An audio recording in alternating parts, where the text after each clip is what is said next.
2000 वर्ग किलोमीटर जमीन का सवाल। भारत जोड़ो यात्रा के दौरान दिया गया बयान। गलवान में शहीद हुए 20 जवान।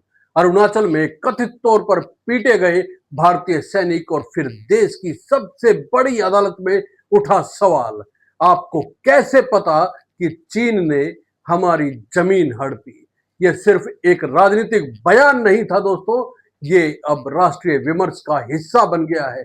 राहुल गांधी के इस बयान पर देश में बहस है, विरोध है और अब कानूनी कार्यवाही भी। नमस्कार दोस्तों, मैं हूं प्रदीप डबास। दोस्तों, पूरा मामला एक लाइन में नहीं, पूरी गहराई से समझते हैं। 16 दिसंबर 2022 भारत जोड़ो यात्रा का मंच। राहुल गांधी ने एक बयान दिया जिसमें कहा गया, मुझे लोग पूछते हैं कि भारत जोड़ो यात्रा क्यों? मैं कहता हूं कि चीन ने हमारी 2000 वर्ग किलोमीटर जमीन पर कब्जा कर लिया है। हमारे 20 जवान मारे गए। हमारे जवानों को अरुणाचल प्रदेश में पीटा गया। ये बयान कुछ ही मिनटों में राष्ट्रीय बहस का हिस्सा बन गया। सेना का जिक्र, चीन पर सीधा आरोप और सरकार की नीतियों पर सवाल। बयान में तीखापन था और इसके नतीजे आने बाकी थे। इस बयान को आधार बनाकर सीमा सड़क संगठन के पूर्व डायरेक्टर उदय शंकर श्रीवास्तव ने राहुल गांधी के खिलाफ मानहानि का केस लखनऊ की एमपी एमएलए कोर्ट में दायर करवा दिया। राहुल गांधी ने इसके खिलाफ इलाहाबाद हाईकोर्ट का रुख किया, लेकिन 29 मई 2025 को हाईकोर्ट ने उनकी याचिका खारिज कर दी और समन जारी किया। फिर यह मामला सुप्रीम कोर्ट पहुंचा। अब जानते हैं सुप्रीम कोर्ट में क्या हुआ। 3 सदस्यीय बेंच के सामने राहुल गांधी की ओर से पेश हुए वरिष्ठ वकील डॉक्टर अभिषेक मनु सिंघवी। उन्होंने कहा कि एक विपक्षी नेता को सवाल उठाने का अधिकार होना चाहिए। सिंघवी ने यह भी कहा कि राहुल गांधी सिर्फ सूचनाओं को सामने रख रहे थे। इस पर सुप्रीम कोर्ट ने कुछ अहम सवाल पूछे दोस्तों। उन्होंने पूछा, आपको कैसे पता चला कि चीन ने 2000 किलोमीटर जमीन कब्जाई है?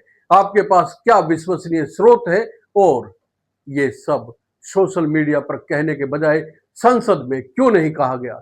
इन सवालों का उद्देश्य तथ्यों की पुष्टि करना था, जिससे साफ हो कि कोई भी सार्वजनिक बयान बिना ठोस जानकारी के ना दिए जाए, विशेषकर जब जब मामला सेना और सीमा से जुड़ा हो।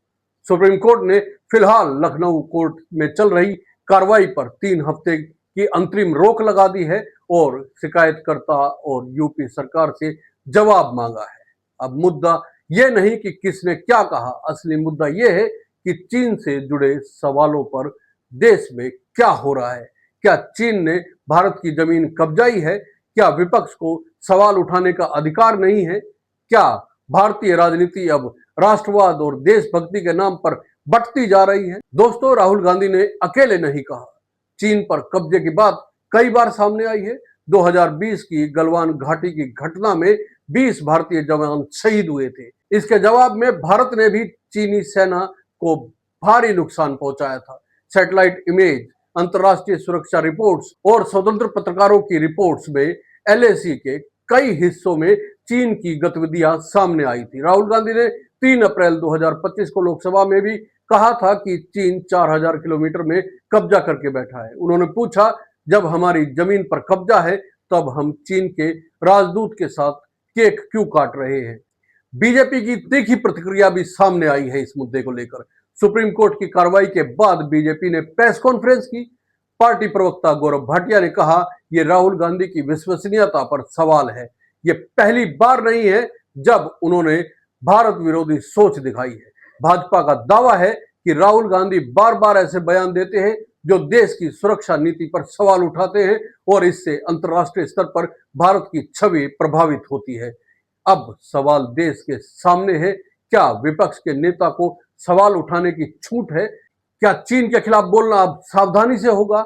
और क्या विपक्ष की ओर से उठाए गए मुद्दे अब कोर्ट में जवाब देने के लिए दाखिल किए जाएंगे? सवाल यह भी उठता है कि राहुल गांधी की राजनीति पर क्या असर पड़ेगा। राहुल गांधी अब सिर्फ कांग्रेस के नेता नहीं है, यह सबको याद रखना होगा। वो लोकसभा में नेता विपक्ष भी है। उनकी हर बात, हर ट्वीट, हर भाषण अब सत्ता के सामने एक चुनौती है। और यही वजह है कि उनके हर बयान पर सरकार और पार्टी सख्ती से प्रतिक्रिया देती है।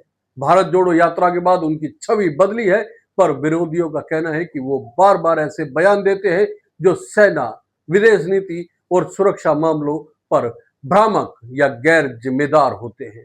तो क्या विपक्ष की भूमिका सवाल पूछने की नहीं रह गई है? जब संसद में राहुल गांधी कहते हैं कि जमीन कब्जा हुई है, तो जवाब में सरकार के पास कोई सीधा खंडन नहीं होता। लेकिन जब वही बात एक यात्रा या सोशल मीडिया पर कही जाती है, तो उन पर मुकदमा दर्ज हो जाता है।